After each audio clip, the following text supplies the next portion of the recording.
A lot of people quit training. It's not because they weren't once an advanced athlete. It's because they don't know what to do. I like to pick something every year for spring training, double down and focus on the basics. This is how you continue to be strong for the rest of your life. Spring training every year is when you really get a chance to start focusing on going outside. I like kettlebells and I like clubs because they allow me to just go outside and train. I've spent a huge portion of my life in things like gyms. I used to work at a gym, so you'd be under those artificial lights listening to artificial sound for 8 hours a day, and it sucks, and I don't want to do it anymore. This year, I personally am focusing on clean and press. I'm always focusing on clean and press because I think it's the basis of work capacity. I designed these Delta 40K kettlebells that came out around Christmas time just for spring training. I want to focus on clean and press above 32K. Doesn't have to be great, but anything above 32K is getting pretty crazy. So I'm going to focus on 33, 34, 35, 36 with single arm. On alternate days, I'm going to focus on double clean and press. The bells are going to be much lighter because I'm focusing on only nasal breathing. So I think it's 22 to 26 with double bells. I'm focusing on sets of 6. It's not a number I did last year. So I pick something I didn't do last year training wise and I focus on that. If I'm pressed for time, I'll do swings. Once again, 32 to 40K. That's why I designed the Delta 40K kettlebell, because I wanted to do the basics over again because it makes my life better when I master the basics. If I have time, I'm going to focus on snatch program. It could either be light or heavy based on what I have time for that day and how well I can breathe that day. I had a bad skull infection last year. It's not over. Just last week, I woke up and I could smell the warehouse that I used to have. Something in my head had busted free, so I'm focusing on my nasal breathing. I train outside, then I go home and I run a neti pot and try to get whatever's in my skull out of my skull. Double club is something I really enjoy because double clubs are easy to carry to the top of a mountain. I'm using either double 20s, the deltas from Hephaestus Athletica, because they have adjustable weights on the top. So I wrote this giant program where there's 20 workouts for every weight. 20, 21.25, 22.5, 23.5, 25. And I'm just picking one of those each day. Clubs are easy to carry. You can throw a club over each shoulder. You can walk up the hill. You still have 40 to 50 pounds of load on your skeleton. I think that that's a really good idea, and it's really helping me focus on my breathing. Always think about kettlebells as being really high heart rate. It's hard on your breathing. Clubs are much more technical. Think of them as having maybe 50 to 60% of the heart rate you have with kettlebells.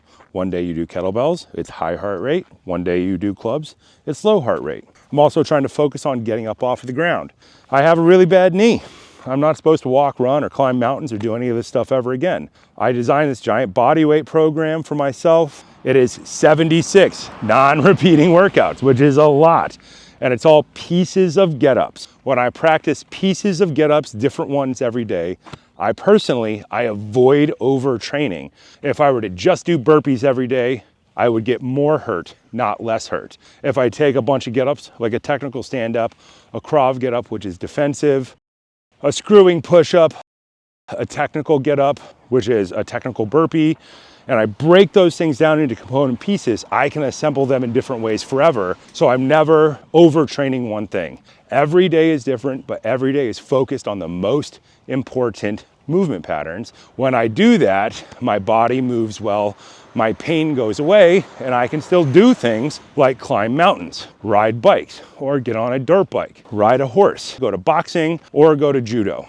Everything in the world ramps up its activity during the spring season because everything wants to be ready for summer. This is why we have a lot of programs at Wildman Athletica. You can do a swing program, you can do a clean and press program, do a slam ball program, do a Turkish get up program. Our goal is to get to 10 workouts a week plus 10 ab sessions a week. By varying your training constantly, you're going to stay ahead of the game and you're going to be ready for adventure season. Summer is when you get to do all the fun stuff.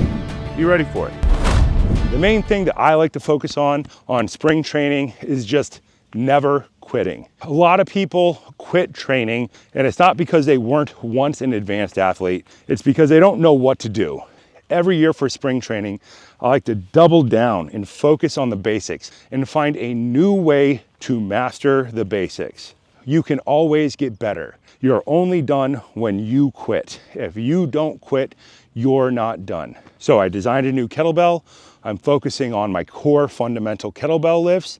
I designed a double club program. There are 500 videos in the program, 500 individual workout days. You could do it twice a day for the next 10 years because I'm always overkilling the shit out of things.